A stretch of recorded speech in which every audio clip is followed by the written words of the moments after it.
guys, nagawa tayo ng kape. Ito ang kape. Natingta ko na eh. So, ipapakita na lang natin yung ginawa natin. Ito yung kape ko. Nilagay ko na dito. Ito yung kape. Tapos, nilagyan ko nito. Protein and collagen. Hinahalo ko siya sa kape.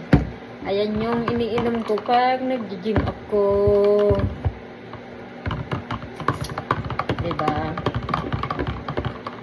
Na siya. Isang kape. 2 scoop nito. Yan. Collagen to saka protein. Kailangan natin ng protein din lalo na pag nagda-diet tayo para matagal tayo magutom. Ayan. Ito na yun. Mamaya inumin ko to pagpunta ko ng gym. Tsaka magdadala ko ng water. Diba? Ganon. Para lagi tayong fresh na fresh.